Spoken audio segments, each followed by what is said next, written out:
Hi Anuj, good to see you. How are you doing? Hi, Chirag. Excellent. Thank you so much for having me here. It's a great pleasure, and I hope you can hear and see me properly. Absolutely, perfectly fine. I think very well. I think we are gearing up. Seafarers are also joining us in this session. I think we are so pleased that you have taken out your valuable time for us. The series of this abandonment talk sessions, we are trying to get some awareness to seafarers on different kind of subjects that they may not have been, in-depth knowledge about. So an expert like you would be very beneficial for us to give us some kind of awareness around P&I clubs. A lot of seafarers keep us questioning us, what do we mean by P&I club? How they can help us, how we can use them. Normally, you work behind the scenes for the seafarers of welfare, and we hardly, seafarers see you as the face sometimes. So I think that today is the time that they can ask you questions, they can share with you their concerns, and they can, try and get a response to you. So once again, much welcome. Absolutely, Chirag. Thanks a lot. Over the last 10 odd years that I have been with the P&I clubs, of course, I've been well aware of all the great work that the various charities and ISWAN does, and always have been following the way you also help various seafarers with a lot of respect and admiration. So it's absolute pleasure at my part also to be part of this, and I hope this will turn out to be useful to some of the seafarers out there. Thank you very much. And just for the benefit of our viewers, just wanted to share about a brief about you. You have been a master mariner before, and you have extensive sailing experience. You have been experienced in the technical management side as well before stepping into UK P&I Club in 2012. So it's been almost a decade that you have been associated with the UK P&I Club. How does it feel like? No, it's brilliant. The experience out at sea, of course, can't be compared with. I had a great time sailing. It was because my daughter was born, and also I said, okay, it's time to hang my sea boots. And again, this part, looking at it from the shore, I have come to realize there is so much more happening ashore that a lot of our seafarers are not really aware of. So, but the good part is working in loss prevention at the club. P&I Club also allows me to interact a lot with seafarers in forums like this. We visit ships. We do a lot of crew seminars out there. So there is a constant interaction, and in all these interactions, I'm trying to make the seafarers slightly more aware of what goes on behind the scenes, because more and more in this connected world, I think it's very important that the seafarers know that the decisions that they make on board affect the people ashore, and similarly vice versa, more than what it did before. Absolutely. Could not agree with you more. And I would not resist to take you on our questions that we have drafted for this session today. And my first question for you, Anuj, that how do you describe a P&I club in layman terms, and what is their remit? Thanks, Chirag. I think it's a great question to start with, basically to establish what P&I clubs are. Often there is some confusion in people's mind about exactly what the clubs are. So in short, P&I clubs are mutual marine establishments. That means people have come together. So in basic terms, ship owners have come together to pool their risk. If you just consider it as layman terms, suppose seafarers, there are like 10 people who are operating, say, dune buggies, let's call them, in middle of the desert, right? So they are operating dune buggies, and now they want to get insurance for those dune buggies. But there are no insurers in the middle of the desert, or when they come to the city, those insurance people are charging really large sums. So what these operators of dune buggies will do is they will pool their own resources, keep some separate money, and combine that money so that in case there is any claim which comes up, this pot of money which they have accumulated will account for. We could go into the history of how P&I clubs came by, but in short, what had happened is it was very difficult in the 1850s, 1860s for ship owners to get insurance at cheap rates. So these ship owners and that time have come together, collected their money, made pools, and that is how all these P&I clubs have started. So that's basically what a P&I club is. What they do is cover ship owners for third party liability. So, whenever, for example, you are in a car, maybe your driver is driving the car, and then you have an accident in which there is another car involved, there are street lights which are broken, there is some oil on the road, your car has got injured, you have got injured, your driver is injured, and then the other car also. So there are a lot of these claims which are happening. So when you're talking about third party liability, it is the people who will come to claim from you in short term. So the other car damage, the other driver damage, your car damage would fall in shipping terms in hull and machinery because this is your car, right? But at the same time, your driver is also under a contract with you. So your driver's liability will also be third party liability. In ships also, P&I works similar. So any cargo claim, any damage to property claims, any fines which are put against the vessel, any pollution claims, any crew liabilities, these are all third party liability which a ship owner faces. And that is what is basically the remit of P&I clubs. Absolutely. I think very simple worded, you have put it straightforwardly about the P&I clubs. And I think this gives us a bit of sense of, explanation to the seafarers who are listening us today. And this video will post it out on our social media channel so that seafarers who could not attend this session today, they'll be a bit of aware about, P&I clubs and the things. And before I move to the next question, I would also request our seafarers who are watching us to please add on your questions in the chat box. If you have any doubts in between, please do add your questions and we will try to take up questions towards the end of the session. So Anuj, now we have seen the MLC, how they've amended and they've brought in a lot of involvement in different kind of welfare issues among the. Please share some light on the role of clubs in terms of the welfare provisions under the MLC.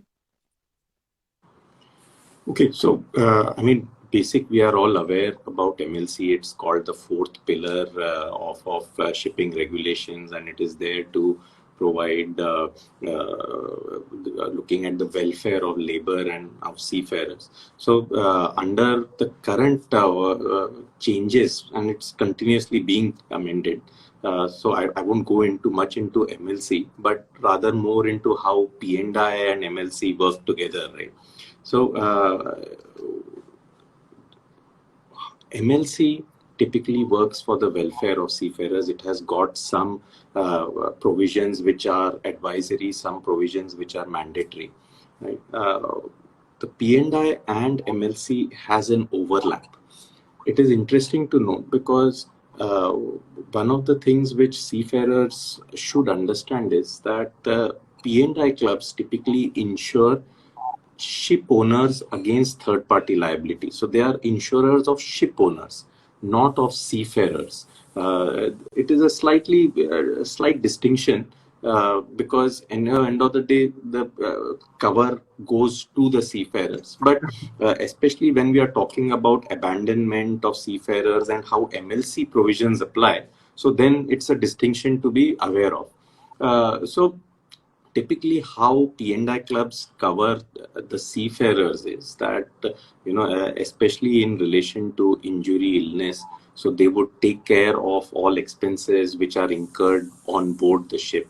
Then they would repatriate the seafarer. Once that seafarer is repatriated, he would, there would be costs incurred for him to get better at home. There would be wages which he is due for while he is done. And when I'm saying all of this is because of a contractual agreement between the seafarer and the P&I Club. So P&I Club will take care of all legal liabilities of the ship owner. Where are these legal liabilities defined? They are defined in a contract which the seafarer will sign with the ship owner before he boards. So what are the terms of this contract? The contract would be either a separately signed contract, which would probably have terms and provisions of a applicable CBA, a collective bargaining agreement. So in that, there would be the various terms and conditions, and most of these CBAs would have something like, medical care to be provided on board, repatriation to be arranged for once repatriated, his recovery, medical expenses at home, his wages at home to be done once he has reached maximum recoverability.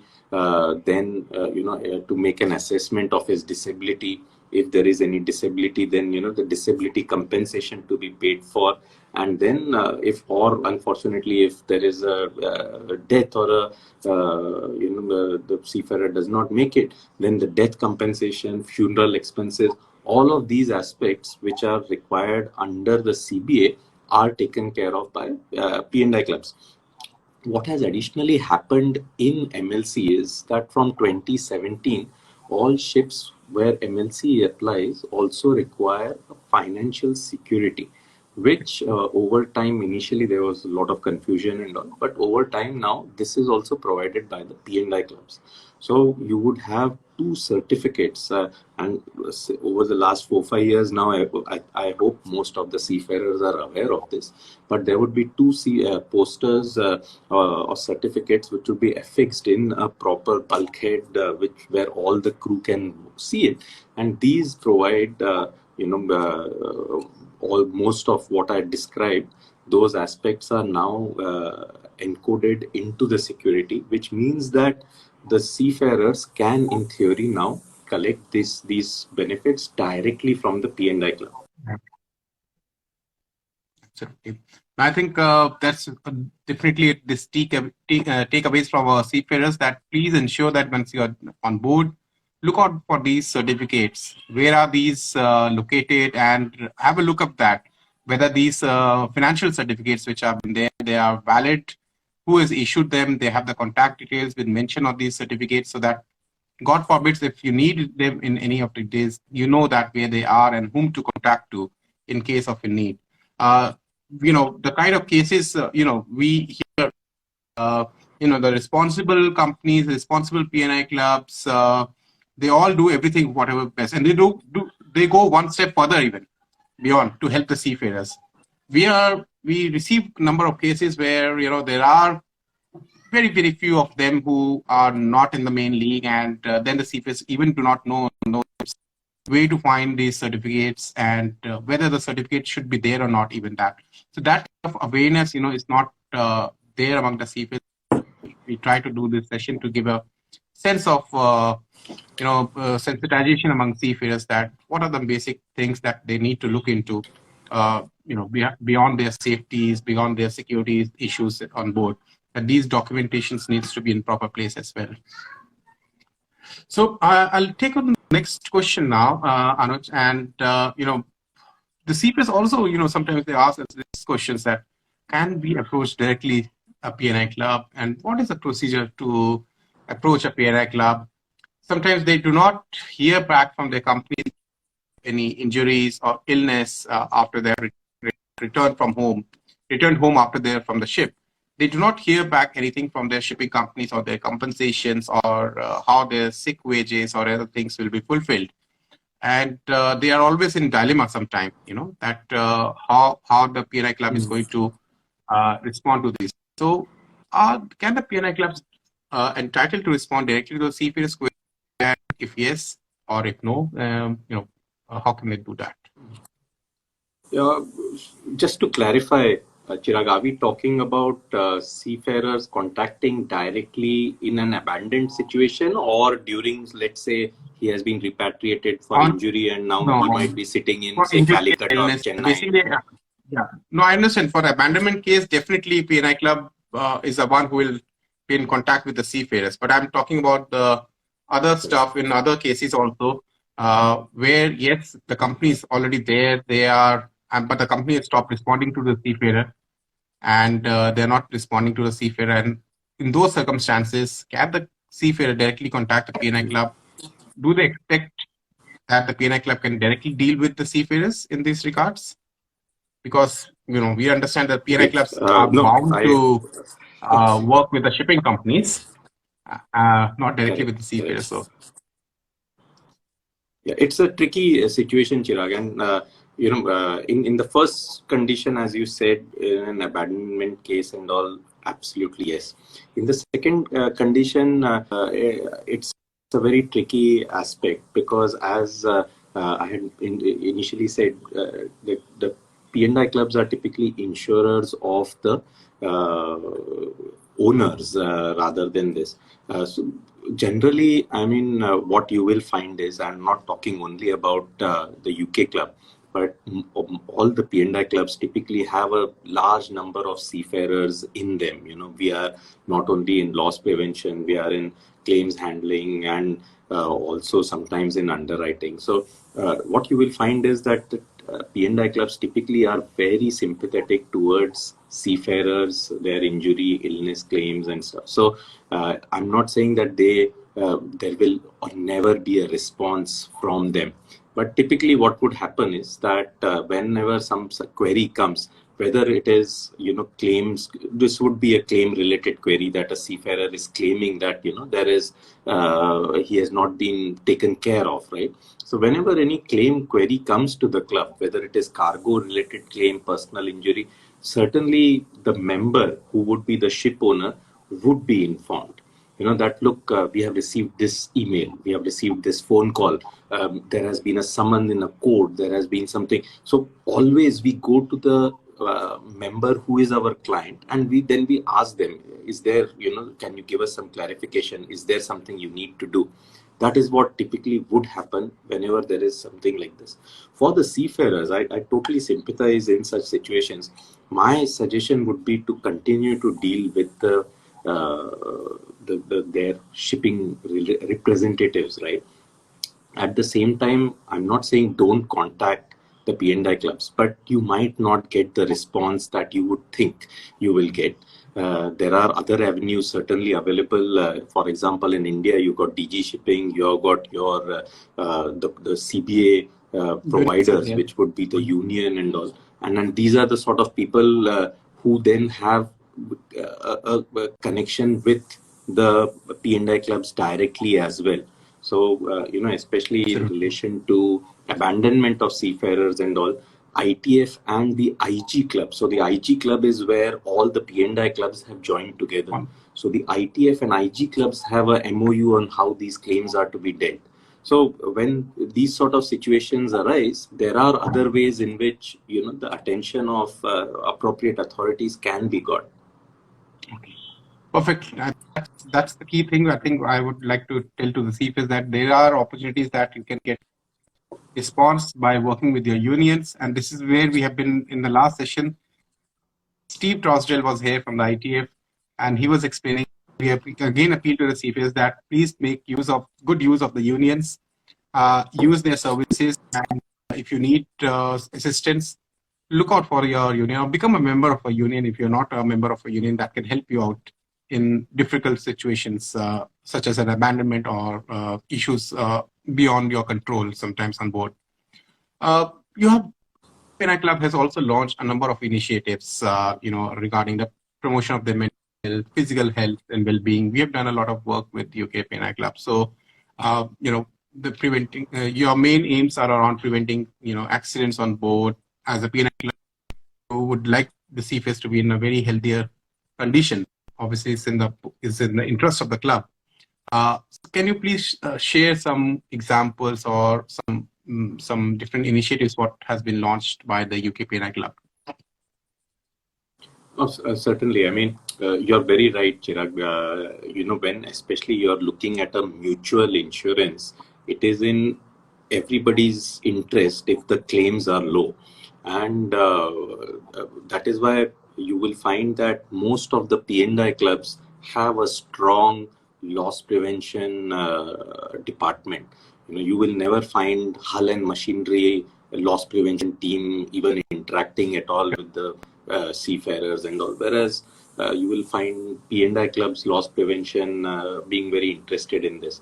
And UK club has got a particularly stronger loss prevention arm, and we are really working with the seafarers. In COVID, we worked with the seafarers. The UK club did a Neptune agreement with the various ship owners and the community to try to get repatriation done.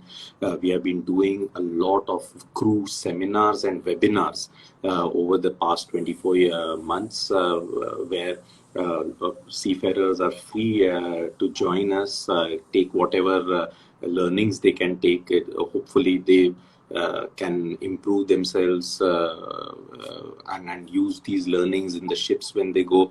We are looking at various publications. Our website is there, that is ukpni.com. Most of our publications are there, and all of them are free to use. There is no password or anything. The information is available free of charge. We hope that as seafarers get more and more digital access on board the vessels, they will be able to get better access to all of this.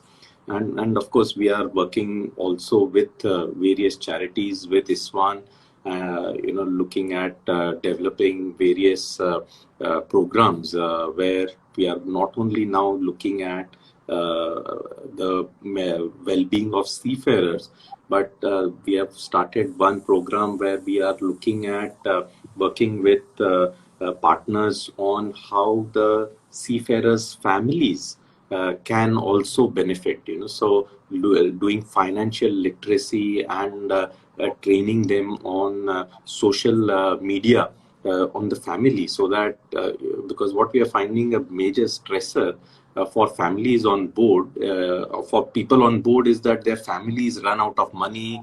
They are contacting them for smaller things, which is causing stress on board. So these sort of outreach programs and all are also something we are really proud of. And I think the key is in how we can interact directly with the seafarers, and that's something we are really looking to. I think that's wonderful to hear about. And I think some of these initiatives are very crucial in today's world when the seafarers are facing, enormous challenges, the mental health issues, or be it, most of them issues. I totally agree that, they, some of them, majorly they come from the home as well, because they find themselves totally, they could not do anything in the heat of any issues at home, and they find themselves that they're not able to support their families when the need is there, apart from the money or the monetary things what they are earning from ship. And we can see that frustrations, being a mariners ourselves, that frustrations is now growing up among the seafarers, because yes, there's a good connectivity nowadays on board, and definitely that is no point. But I think the seafarers as well as the families, as you rightly said, they need to be a bit more aware about how to effectively use this technical advancements which are happening to their advantage as well, and not to misuse some of these things which are unfortunately is a part of the game. So I think our seafarers can definitely make use of these resources which are available on their website, as well as it's a general awareness also that they can give it to their families about the life of a seafarer on board, and what you can expect, and how to deal with these situations. So I think that should be could be something that we collaborate with different partners along with yourself to get more awareness among seafarers and the families in future. So I think that's interesting. Absolutely. That brings me to the last question of the day, in fact. And, we have been talking about the challenges the seafarers face, but equally, I think the P&I Club behind that. P&I Club normally do face challenges while dealing with the, situations the seafarers faces at sea. And how do you intend to address some of these challenges? I mean, typically, P&I clubs, their challenges are, of course, handling the claims and reducing the claims, right? That is what, as an insurer, end of the day, these are the challenges we face. In the loss prevention team, certainly our task is to help members reduce their claims as much as possible. And when you look at that, I think certainly we dealt with COVID. Most of the COVID related situations are not P&I related. What we found was that, for example, simple thing like crew change is not really a remit of P&I clubs. But what was happening was that as the ship owners did not have the network that the P&I clubs had, either in various correspondents in different ports, the connection to the local governments and all. So what we found was that there was a lot of reliance on P&I clubs to ensure that regular operations of the ship owners, which is providing stores, providing spares, ensuring crew change, was something suddenly P&I clubs were involved with. The correspondents were talking to the local port captains, and we were working with medical providers and quarantines, and so a lot of that. And last 2 years saw really the P&I clubs and its network really highlighted as what good things can come of it. When we are looking at claims, one of the biggest claim, about 30 to 40% of claims which a P&I club typically faces are people related claims. And when we are talking about people related, we are talking about exactly our audience, the seafarers, maybe third party, sometimes like stevedores and pilots and passengers, but a bulk of it is our seafarers who are either falling sick or getting injured on board the vessels.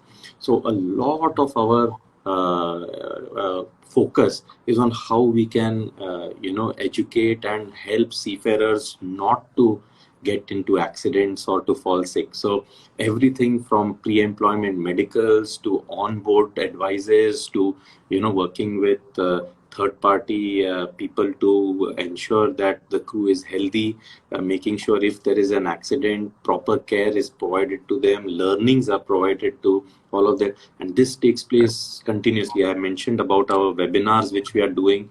We are also working with now UK Club has got together with Together in Safety. That is something where, for example, Shell had previously Partners in Safety.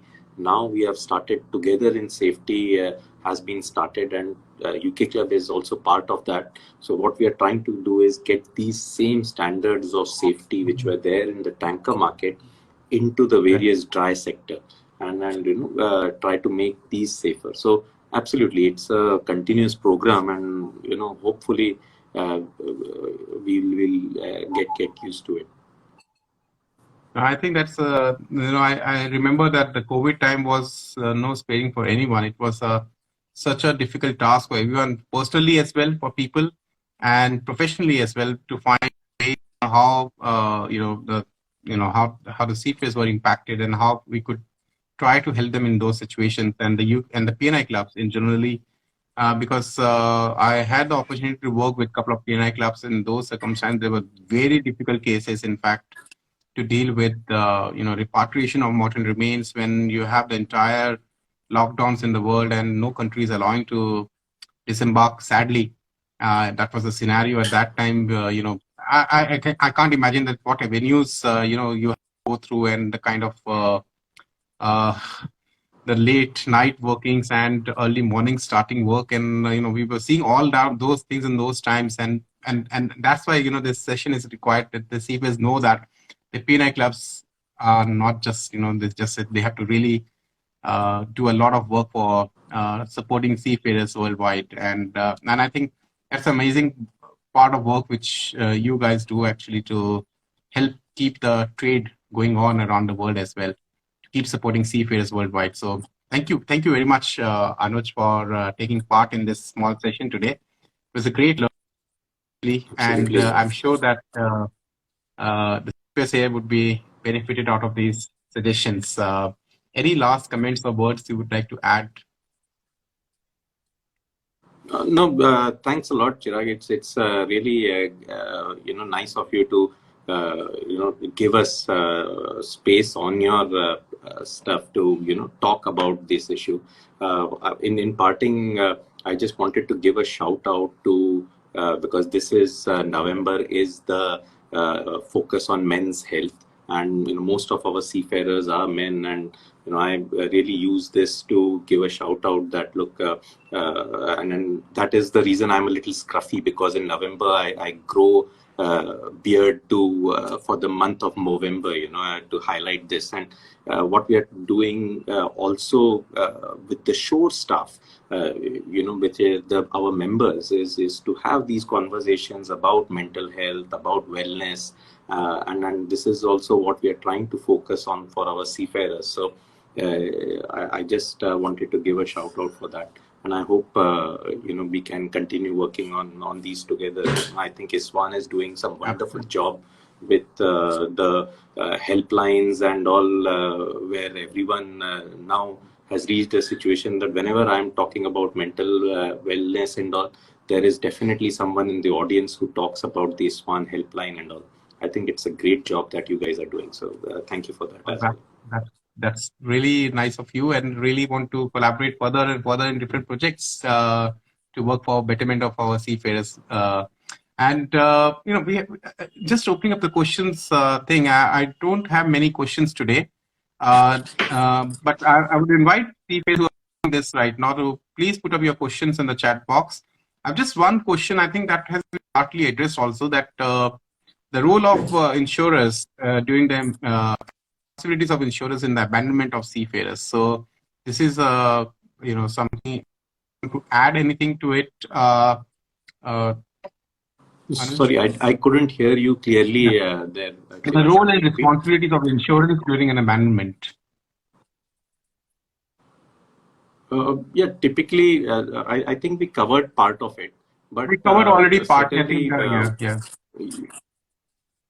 Would you like to add anything to it? What happens is, no, the issue was that suppose the seafarer is abandoned, and MLC, there is a definition of what abandonment is. So once the seafarer is abandoned, he has an option of either continuing to work with the shipping company, or with those certificates that we mentioned on board, with that to contact the P&I Club responsible directly. So that can be done, either the seafarers can do it or their representatives. So typically, what I would recommend is to continue to talk with your employers or through the union. And the unions can also contact this P&I clubs on their behalf, because naturally they know the procedures better, and they have a established line. The seafarers might be in a situation where they may not be able to communicate properly, and once this P&I clubs are involved, they will then communicate directly with the concerned parties, collect the documentation, and then work with them together. So hopefully it will then be a smooth process. Sure. No, I think that brings us to the end of it. I don't have any questions for you, Anuj. I think it was much clearer, much straightforward response, and I think I really appreciate your time, and looking forward to see you sometime soon. Absolutely. I hope either, I'll come to India soon, or if you come over here, I look forward to meeting you in person. Chirag, thanks, and great work at your end as well. Thank you very much, Anuj. Thanks very much. And regards to everyone at UK P&I Club. Thank you very much for joining us.